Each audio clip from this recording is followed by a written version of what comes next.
Hello everyone, welcome back to Emerald, and that is no mistake on your screen, although it might be a mistake internally or externally or whatever. Set number 26 for Stitch, set 6, card number 26. 626 himself, the little trickster, has made me have to go scroll back all the way up to find the first Emerald card. Well, we'll be fine. We're going to jump from card number 26 and then go down. But Stitch, Little Trickster, is a 2-cost 1/3 hero alien with what we like to call in Magic fire breathing, 1 ink or 1 resource to give a strength buff for the turn.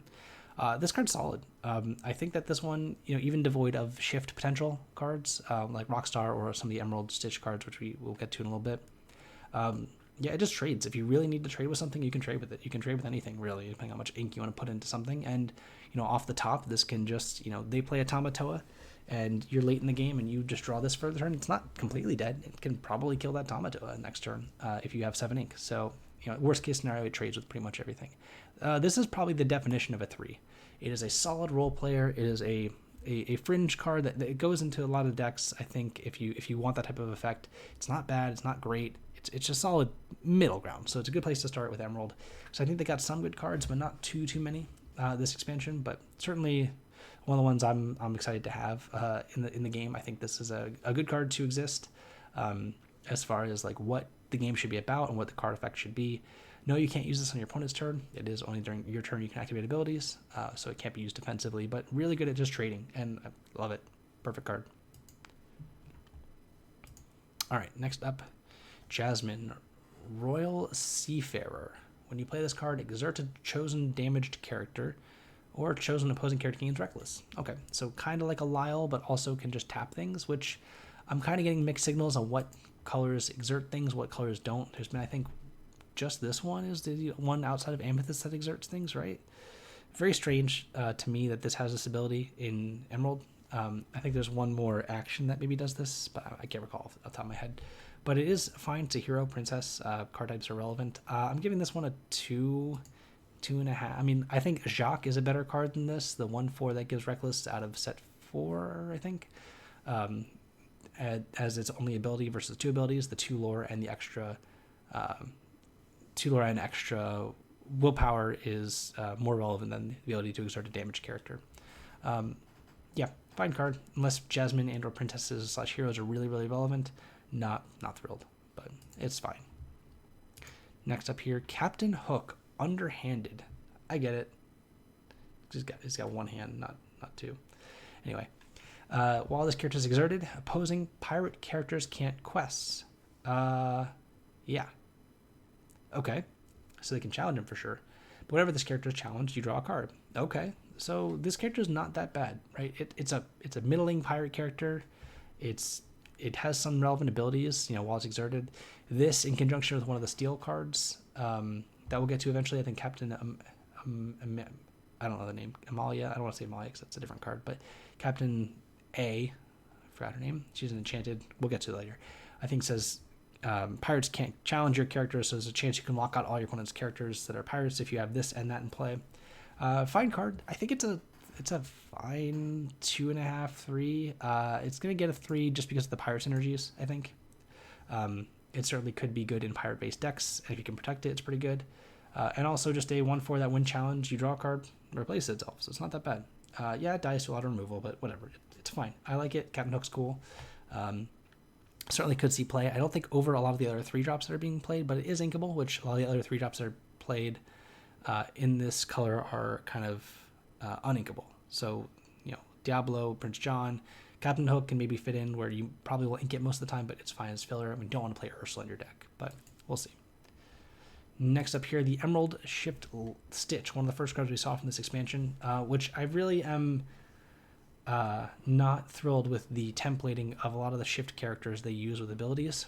It is relatively confusing and somewhat random as to which characters have abilities when you play them or when you shift them versus when you just shift them.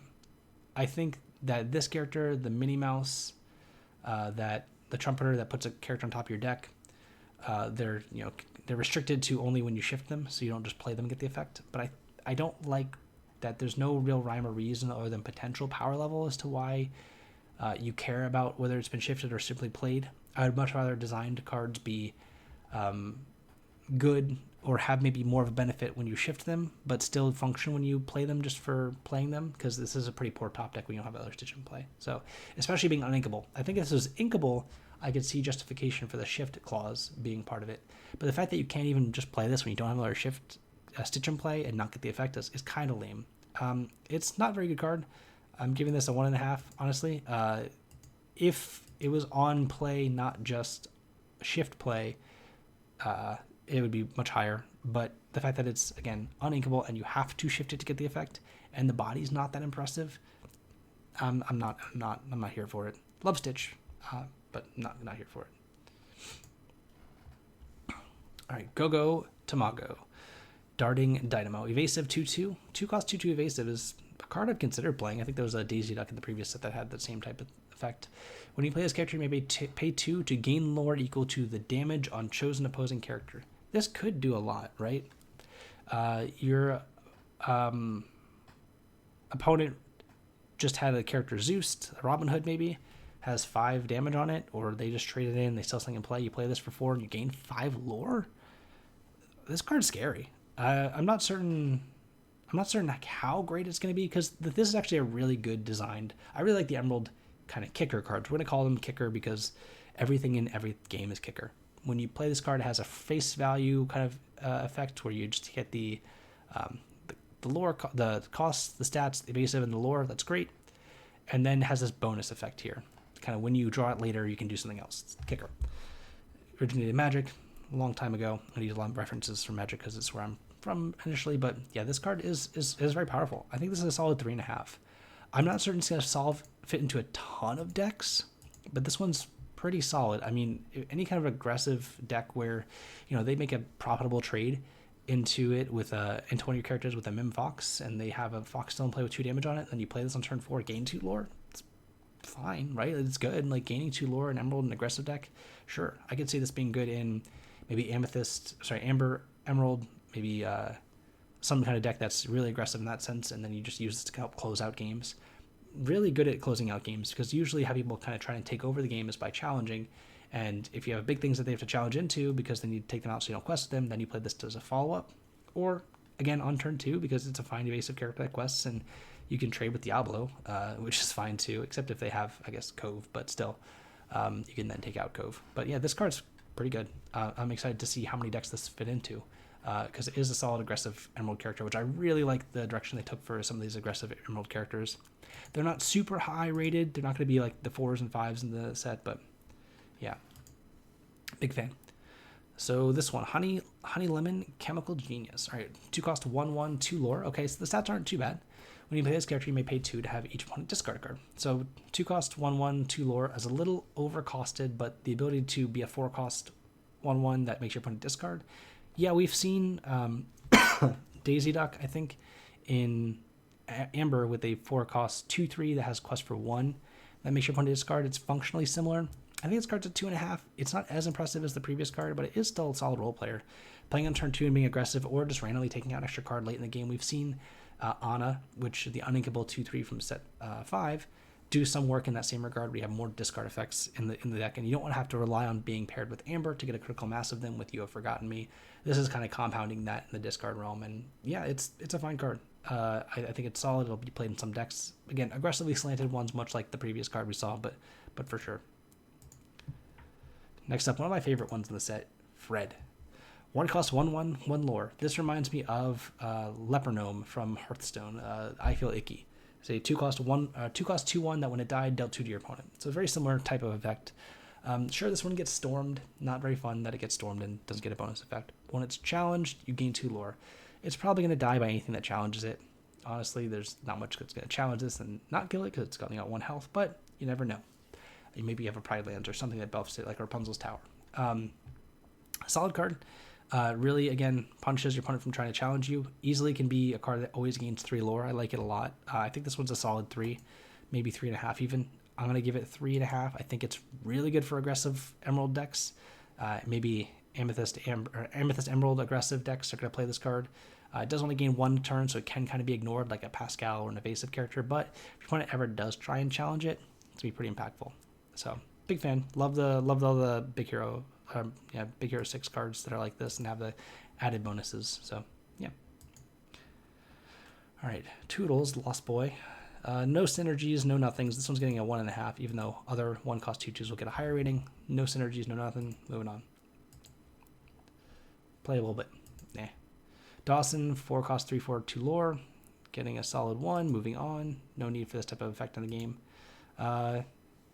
Heathcliff, Stoic Butler. Is this the Butler from Big Hero 6? I think so. Fine card. Ward on a 3/3 is... I don't think we've seen this stats with Ward. It's not amazing, but it's fine. I'm giving this a 2-star rating. It's... we've seen set 1. There was the Hans, the 3-cost 3/3 with 3 lore, but it didn't have Ward. This one can at least survive to get 2 lore out of the deal. Fine. Fine card. Not too excited, though, but it's fine. Basil, Hypnotized Mouse. While it is creepy and very ominous looking, it is still not very good. 1 star. Moving on. And we have an Emerald card here. Donald, First Meet. Hero Pirate. Captain. If you have a captain in play, gets 2 lore. Odd to see this card and David exist. They're both 3-cost X3. This one only has 2 strength. David has 3. That get bonus 2 lore when you meet a condition. I get it, kind of. But it's not really my cup of tea for what I want to be doing, and I think that the Captain Clause, while easier to get than the Nani Clause, I don't think this is really worth it. If this was a 3/3, it'd be great, but not so much. Next up here, Daisy Duck, super rare. This is actually one of the ones I only saw today, I believe. I think it was one of the ones I initially previewed, but not quite. We didn't see the full card. We just saw part of it. 4-cost 3/3, so there's a ward card we just saw with the same stats. This one, one of your pirate characters quests while at a location, draw a card. This is pretty powerful. I could see this card being played in decks that are maybe Ruby Emerald, the Speedway, the 1-cost location that's the Sugar Rush, I think. That is 0 to use and then doesn't really have any other text other than gets to move things to different locations for exerting and dealing damage to it. But this one can draw a lot of cards in Emerald. One of Emerald's biggest weaknesses has always been drawing cards, which is why Diablo and Prince John are the best Emerald cards really to be playing right now, because they both generate you more cards. And Daisy Duck, really can work in tandem with some of the cards that exist in the game right now to draw cards. And maybe pairing Emerald and Steel together in a location-heavy deck with John Silver makes this card even better. But yeah, I'm a big fan. This is getting 3.5 stars. It's not quite 4, but in the decks it's going to be good in, it will be a 4, but not blanket 4. It's just very conditionally good, I think. I'm pretty excited to see where we can go down the road with this. More pirates we get in the game, more likely this is to see play. Maybe Amber, Emerald with more pirates. We saw a bunch of those in the first video, back when we were reviewing all the Amber cards. A lot of them were pirates, but this one's solid. Just needs to find the right location for it to go to. And anything that costs 0 to move to is going to be great. So, yeah. Next up, Myrtle Edmonds, Lilo's rival. Yeah, she's a jerk. 1 star. Don't like her. 1 star for reasons. Prince Philip, Royal Explorer, 3/2 ward. So we saw one that was a 3/3 with ward that costs 1 more. So you're paying 1 less ink, but getting 1 less health. I think that's worth the trade-off. I mean, this card's fine, right? I don't mind ward on cards that have to quest to be good. 2.5 stars. I mean, it's fine. It's not something to write home about, but it's a fine card. I don't know if it'll be played, but I doubt it. Prince maybe, Hero maybe, but eh. Next up, we have Jasmine. So this is weird, right? This is a card that I almost felt like would have been uninkable at some point in time, but they made it inkable to make it better. And this is also one of those when shifted clauses. It's one I'm not certain how to feel about. It works with the Amethyst item we saw that whenever opponent's characters return to hand, you gain a lore. This could be used in that sense too. They had to have a wide board for that to be really effective, but when you play this character with shift, initially the translation was return all other characters, not exerted characters, to the player's hands. But being exerted characters makes a lot more sense, and is very powerful. Having to shift is tough. The Jasmine we saw at the beginning of this video is one of the only Jasmines we've seen that's really in this color. I don't think there's many other Emerald Jasmines. I think the rest are Sapphire. And Emerald Sapphire has been one of the least played color combinations, I think, in the game so far. Not to say that it won't be more played in the future, but for right now, pretty low on the totem pole as far as color pairs. But this card could be really good. The effect is powerful. This is a 3.5 for potential playability. I think that it's better than the average card. Really needs to find a home to be good. We have a couple. I think we have a 1-cost Jasmine. I think we have a 3-cost Jasmines. I know we have the 5-cost Jasmine, which heals everything from 2, all from I think set 1 and 2. The Jasmines are Morph, of course. You could do kind of wrinkle into that. But if you're playing Morph and you're not playing cards like Beast, Sad Beast, or Tinkerbell, I really don't see this being better than either of those options. So maybe kind of outclassed a little bit here and there. But a fine card and could be game breaking at certain junctures against certain decks for sure. But I like it. I like that it's inkable. Big fan. More cards like this should be inkable. Speaking of inkable big things, this has to enter play exerted. Okay, so it's not bodyguarded. Just enters exerted. When this character is exerted, each opposing player can't gain lore unless one of their characters is challenged this turn. Okay, a lot to take in. So 7 costs. It's not shiftable. Really, where are you playing this to start? I mean, maybe if you're playing a Sapphire-based deck, which can accelerate into this, sure. But I think that it's really hard to make work. One of the things this does do pretty well is stop all locations from gaining lore at the start of the turn. They can't gain lore, and they can't challenge before the start of turn things, so they don't gain lore from any locations. It does kind of work into like a Tamatoa. They have to, if you just have a Tamatoa in play and you play this out, Tamatoa can't kill this, and they need a Maui to then quest with Tamatoa to gain lore off of it. Even Dime, they'd have to challenge with Tamatoa, then activate Dime, and it survives that. So there's a chance this works out. I'm hesitant. It's getting a 3 because I think it's unique enough to maybe see play. But this also could work with cards like the set 5 Jafar, the 0/7. In maybe Steel Emerald, kind of a lockout deck, which has always kind of been on the fringe of existing, but not really, where characters that 4 strength or less, or 4 will cost 4 or less can't challenge, I believe. I think that's the text on the card. The 0/7 Legendary Jafar. So you stop them from gaining lore by questing, and you stop them from challenging with the Jafar. Maybe in tandem that could pull something off against certain types of decks, but again, there's always Ruby removal and Seal removal, which can deal with those things. But we'll see. It's a unique card. It could see play. It's kind of cool. I think that there's a potential to try it out and see where it goes from there, but not too excited to do so because it does cost 7. It makes me want to play it with Sapphire if I'm going to play it, but yeah, here we are. Next up, Hercules. I am sad. Why? Why? I don't understand any of this. Why does it cost 6? Why is it a 6/3? Why does it have ward? Why does its effect 3 to deal 1 damage to a chosen damaged character? I'm confused by everything on this card. The card makes no sense to me. I don't think this card's very good. I'm kind of I don't even know where to go with this. It's getting a 1-star for me. I'm not going to go near this card. I just don't understand it. Hera has some synergies, I guess, but I don't. I'm moving on from this one. It's a sad legendary. I hope that you all avoid opening unless you really, really want it. So yeah. Next up, Alistar Cray. When you play this character, if opponent has an item in play, gain a lore. No. Fringe, but even if this thing just always gained a lore, the Amethyst 3/3 is a similar enough card and probably better because the 3/3 at least trades for a Mim Fox. But if you're not playing Amethyst and you want this effect against Sapphire decks, I guess, but nah, I'm off it. Sorry, Loremeister, not my cup of tea. It was his preview card. Gazelle, Angel with Horns. When you play this character, chosen character gains evasive and start of your next turn. I think this card's great. It protects a lot of your cheap lower characters. You play this after questing with Piglet. Like you essentially go turn 1 threat, turn 2 Piglet, turn 3 this, make a Piglet evasive, quest with it, then you get your turn back. It's guaranteed to stay in play as long as they can't challenge an evasive character. And if they can, the only ones that really can are like Diablo, and they're likely trading off their Diablo. This card's really good. 3.5. I think it's a solid card. Not quite a 4, but better than a 3. 3.5 is a middling range. but we're gonna be seeing some better rated cards eventually. I don't think this color, this is the most middling color in the set, I think.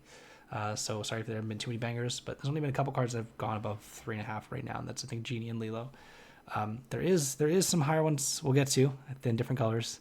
There are definitely some ones that have breached that 4.5 to almost 5 rating, which we'll get to. But for now, this is a solid card. I'm excited to actually try this out a lot. The 4-cost Tinkerbell from set 1 has almost been good so many times. That the 4-cost 2/3 with 2 lore and has evasive, gives evasive for just your turn. But this one protecting as well is huge. This is a very good card. Excited to try it out in a lot of decks. Speaking of good cards, remember Cusco? Whenever this character quests, chosen character gets ward until the start of your next turn. So not only is the 3 lore, 5-cost warded character similar to Cusco, not as good, obviously the challenge part, banishing whatever challenges it's good, but the fact that it's probably going to survive a Medusa hit to at least use this effect, pretty solid. If you want to protect something that costs 6 or more for a single turn, then yeah, this card's amazing. There's plenty of cards which you want to get the turn back with. And yes, this can get Sisu'd, sure, be rated, whatever. But this card's solid. It's a role player though. Again, it's not amazing. It needs other things to go with it, so it's a middling 3. Not quite a 4, but it is a solid card, and I think we should definitely look into more cards that this wants to be played with, and kind of other cards to play alongside it that you normally would write off because it's so hard to make a 6-cost card, kind of get the turn back with it. You not really get, the huge kind of the swing back in your favor, really, to survive the full turn. Like John Silver, like the 5/5 that makes things have reckless or things like that. All those things just being protected for a full turn is great.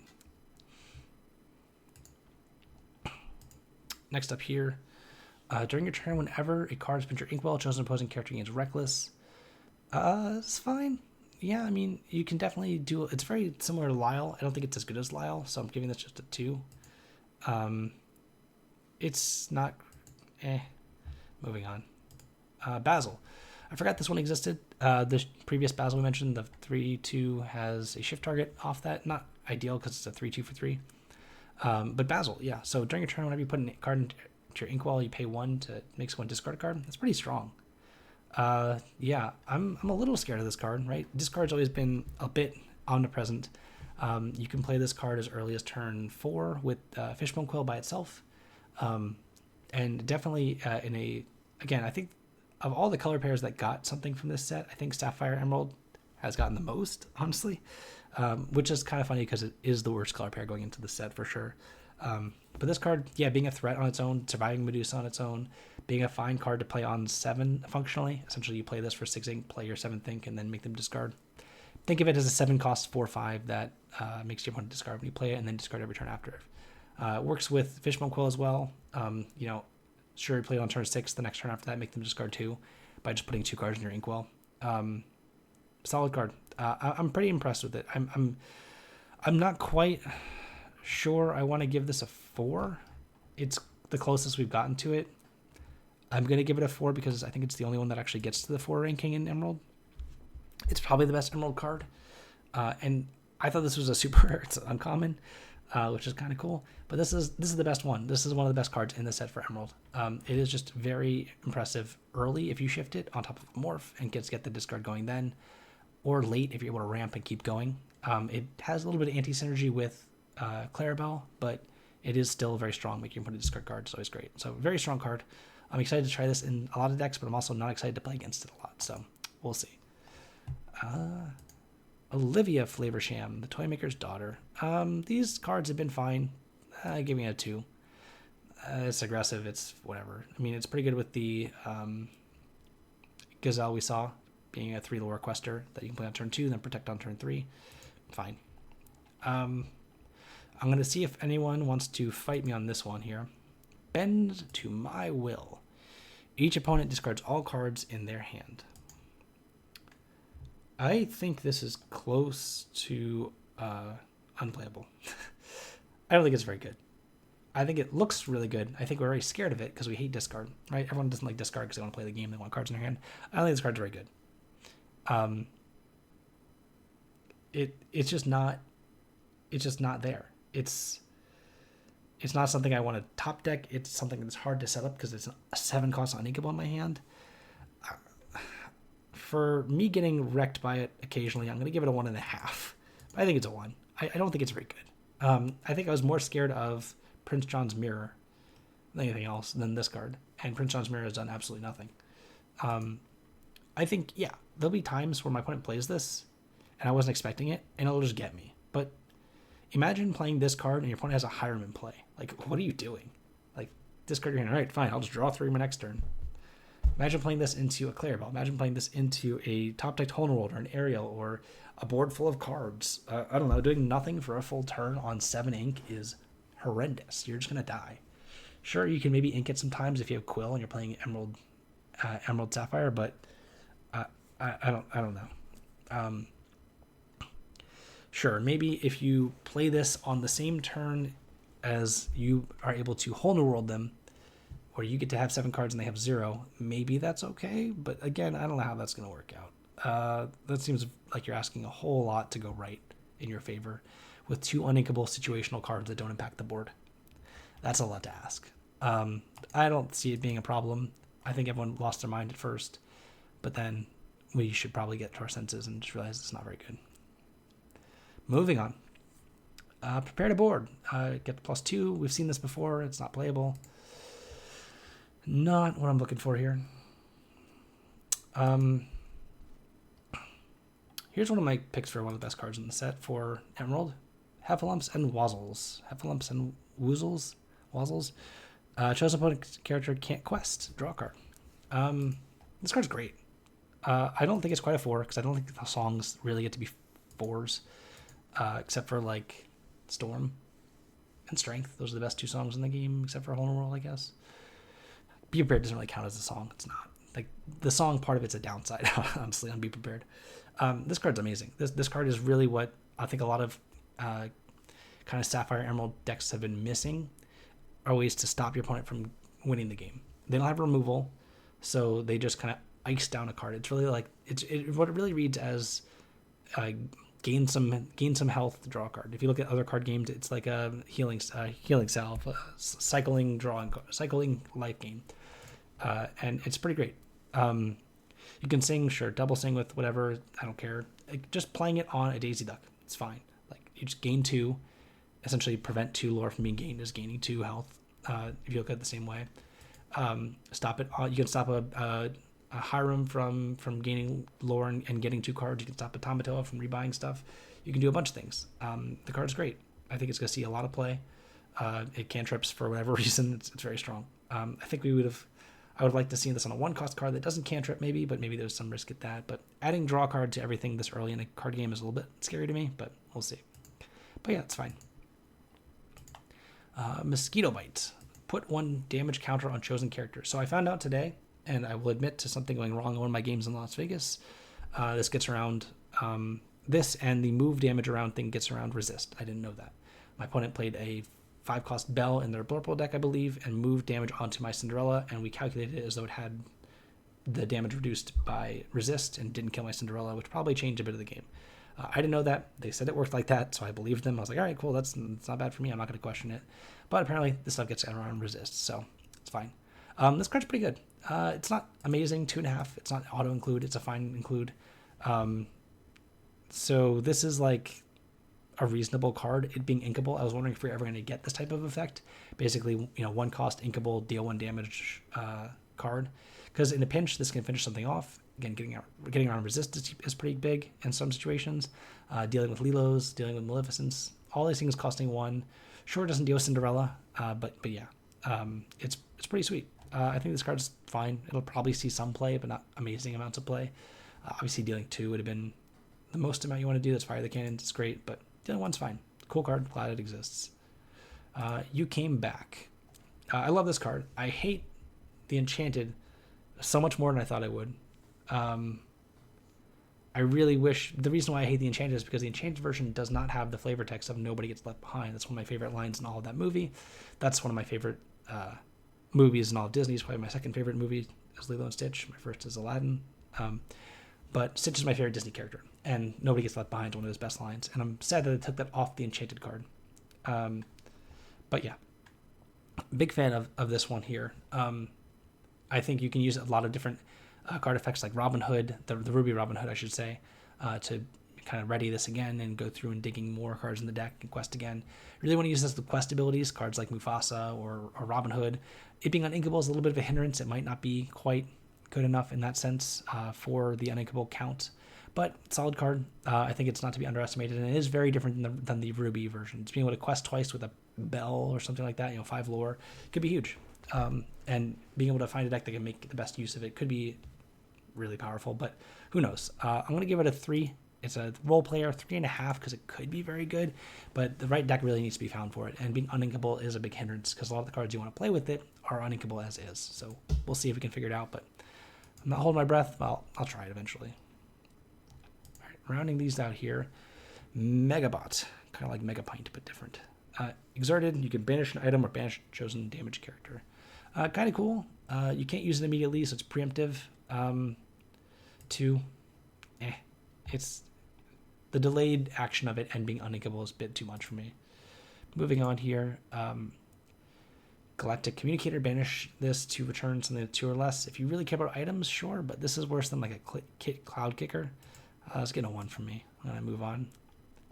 One of the most confusing cards in the game, Transport Pod, because of its interaction with Queen's Castle. I believe it only works when you have something that would also, so like, I believe how it works is if the Queen's Castle, which, you draw a card, if you have a character here, whatever it is, if that effect would trigger, meaning if you have one character already at the Queen's Castle and you have another character you could move there, you can order it so that the character gets moved there, and then the Queen's Castle ability to draw cards for each one that's there or whatever it is would happen. But if there's no character at the Queen's Castle, this will not happen before the Queen's Castle would then see a card at that location resolved. So you have to have something already there, and you can maybe move something else there. This has some other applications, of course, as well, moving characters to different locations, but it really is confusing with how the bag works and manipulated, and the fact that some effects will happen or not, but you do have to have something to cause the Queen's Castle to trigger in order to move something before it would trigger anyway. So you can't have like a naked Queen's Castle and expect to move the character there, is my understanding.